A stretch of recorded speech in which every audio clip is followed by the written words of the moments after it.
Welcome dear students. आइए हम लोग यहाँ पर कुछ one liner questions, short answer type questions को प्रैक्टिस करें। ये क्लास 10 ज्योग्राफी से लिया गया है। हमारा पहला क्वेश्चन है, how is hydro electricity produced. तो अब बिजली के बारे में बात करेंगे तो मैं आपको बता दूं कि बिजली जो बनता है वो तीन तरीके से, जैसे हाइड्रो इलेक्ट्रिसिटी हो गया, उसी तरह थर्मल पावर स्टेशन भी होते हैं और न्यूक्लियर। तो थर्मल में क्या होता है कि कोयला को जला करके या डीजल जला करके, हाइड्रो पावर में क्या, प्लांट में क्या है कि वहाँ हम लोग पानी से टरबाइन घुमाते हैं। आंसर देखते हैं। Hydro electricity is produced by running water which drives hydro turbines. पानी से टरबाइन को घुमाते हैं। How is biogas produce, how it is used. तो shrub, farm waste, human waste, जो गाय का गोबर है चाहे मानवों का मलमूत्र, उसको प्लांट में डालते हैं और वहाँ पर एनारोबिक रेस्पायरेशन होता है और जिससे बायोगैस प्रोड्यूस होता है। अब यहाँ पर एक साइंस का क्वेश्चन बता देता हूँ कि पूछेगा कि बायोगैस में क्या क्या होता है। तो मीथेन होता है CH4, हाइड्रोजन सल्फाइड होता है H2S, उसका थोड़ा सा carbon dioxide, carbon monoxide, water vapour तो ऑब्वियसली होगा ही। ये सारा जो है मिलकर के बायोगैस बनाता है। उसमें मीथेन जो है वो प्रोमिनेंट है। ये है मीथेन CH4। ये तो आप लोगों ने पढ़ा होगा ना कार्बन चैप्टर में। What are two planks for sustainable energy. Sustainable development का क्या मतलब होता है कि प्रेजेंट जनरेशन का नीड जो है उसको कैटर करना है, and we are going to leave enough so that future generation don't have to sacrifice with their needs. तो सस्टेनेबल एनर्जी के लिए क्या चाहिए? Promotion of energy conservation and increase use of renewable energy source are the twin planks for sustainable energy. Conservation पे ध्यान देना है हमको और रिन्यूएबल एनर्जी सोर्सेज जो हैं उनको आगे बढ़ाना है। Why heavy industries and thermal power stations are located on or near the coal fields? बोलता है हेवी इंडस्ट्रीज और थर्मल पावर प्लांट जो है वो कोयला के पास क्यों होगा। ऑब्वियस सी बात है कि सर कोयला चाहिए होगा, कोयला हेवी इंडस्ट्रीज के लिए भी चाहिए होगा और पावर प्लांट के लिए भी चाहिए होगा। ठीक है, और कोयला जो है वो बहुत अच्छा क्या बोलिएगा, रिड्यूसिंग एजेंट है, ऑक्सीजन खींचता है, और भट्टी को गर्म करना है उसके लिए भी। तो ये दोनों जो चीज हैं, थर्मल पावर प्लांट आपका और ये हेवी इंडस्ट्री, उसको फ्यूल चाहिए। फ्यूल में कोयला सबसे important. Heavy industries and thermal power stations are located on near coal field because coal is a bulky material, और उसका ट्रांसपोर्टेशन जो है वो उतना आसानी से नहीं होगा। तो पास रहेगा तो ट्रांसपोर्टेशन ईजी हो जाएगा। Why is mica the most indispensable mineral used in electric and electric industries? तो माइका यानी अबरक, इसके बारे में मैं बता दूं कि इंडिया में 80% होता है, झारखंड में कोडरमा, थोड़ा सा बिहार में गया, इधर राजस्थान में अजमेर और उसके अगल बगल इलाके में होता है। 80% माइका जो है वो इंडिया में पाया जाता है पूरे वर्ल्ड का।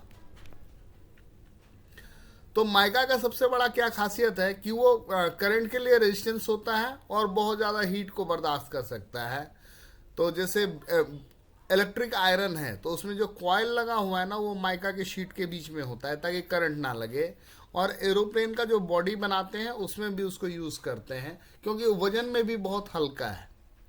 Due to its excellent dielectric strength, low power loss factor and certain properties and resistance to high voltage.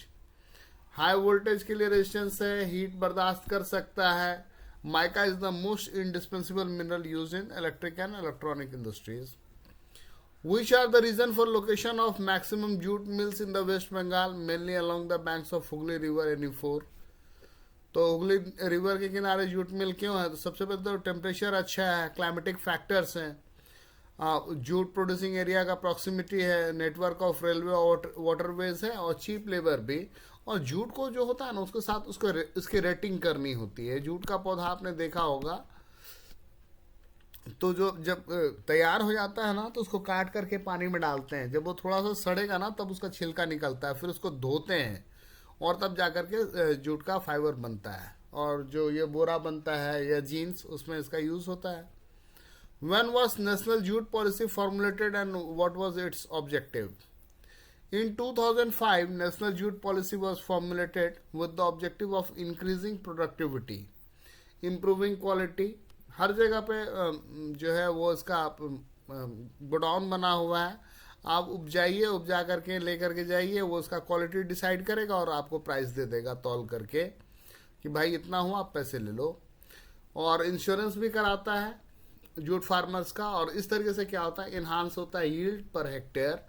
अब यहाँ 1 हेक्टेयर, तो 1 हेक्टेयर बराबर 10,000 मीटर स्क्वायर। एक ऐसा खेत जो 100 मीटर लंबा और 100 मीटर चौड़ा है, उसका एरिया 1 हेक्टेयर हुआ।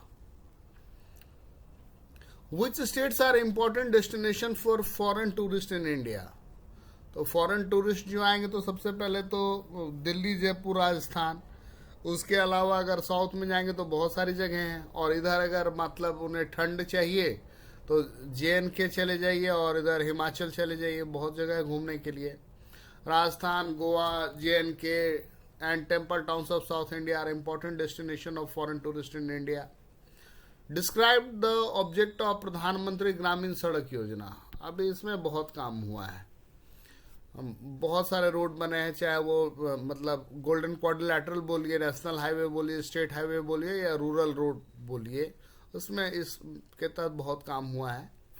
अंडर द प्रधानमंत्री ग्रामीण सड़क योजना special provisions are made so that every village in the country is land to a major town by an all season motorable road. ये नहीं कि बारिश में रोड डूब गया, बह गया, वो नहीं। ऐसी सड़क बनाओ कि भाई वो हर टाइम जुड़ा रह सके अगल बगल के किसी टाउन से, शहर से। When was BRO formed? और BRO का काम क्या है? तो BRO जो है बॉर्डर रोड ऑर्गेनाइजेशन है, ये नॉर्थ ईस्ट में और बॉर्डर एरियाज में सड़क बनाता है। What is density of roads in Jammu and Kashmir and Kerala? What is the national average? तो रोड जो है जम्मू एंड कश्मीर में वो 10 किलोमीटर है, and in Kerala 375 kilometre. National average road density जो है वो 75 किलोमीटर है। ये बहुत पुराना डेटा है, अपग्रेड करना पड़ेगा इसको। Which geographical division is most favourable for the growth of railway and why? Railway पहाड़ी इलाका में बनना बहुत कठिन है, बहुत टाइम कंज्यूमिंग है और बहुत क्लमजी प्रोसेस है। जो मैदानी इलाका है जहाँ पे अच्छा पॉपुलेशन डेंसिटी है, वहाँ पे रोड बनाना सही है। Northern plains with their vast level land, plain जमीन चाहिए, high population density and rich agricultural source provide the most favourable condition for the growth of railway. जनसंख्या हो और अगर पॉपुलेशन को नहीं ये करवा रहे हैं तो एग्रीकल्चरल प्रोड्यूस जा रहा है। What are the uses of pipelines? Pipelines की मदद से आपको क्या होगा कि पेट्रोल आराम से आप एक जगह से दूसरी जगह ले जा सकते हैं। जहाँ कहीं भी बन रहा है, मतलब निकल रहा है असम में या गुजरात में, उसको रिफाइनरी तक भेज दीजिए। Pipelines are use for transporting crude oil, petroleum products and natural gas from gas fields to refineries, fertilizer factory and in big thermal power plants. Which is the longest highway and how it traverses and between which points? जो highest सबसे लंबा national highway है वो है highway number 7 और ये 2369 kilometre लंबा है, वाराणसी से लेकर के कन्याकुमारी तक। इंटरनेशनल और लोकल ट्रेड में अंतर पूछ रहा है, तो इंटरनेशनल ट्रेड होगा तो दो अलग अलग कंट्री में बहुत ज़्यादा import export procedure and documentation होगा। ये सब आप 11-12 में पढ़िएगा। और सी, एयर, लैंड रूट्स लगेंगे, अलग अलग करेंसी यूज होगा। लोकल ट्रेड जो है वो सिटी, टाउन्स एंड विलेज में और लोकल मार्केट्स में। Describe the major sea ports. ये सी पोर्ट्स वाला जो है वो कांडला है कच्छ गुजरात में, और मरमागांव है आपका गोवा में, पारादीप जो है उड़ीसा में। इसके अलावा विशाखापट्टनम है, और इधर अगर देखिएगा तो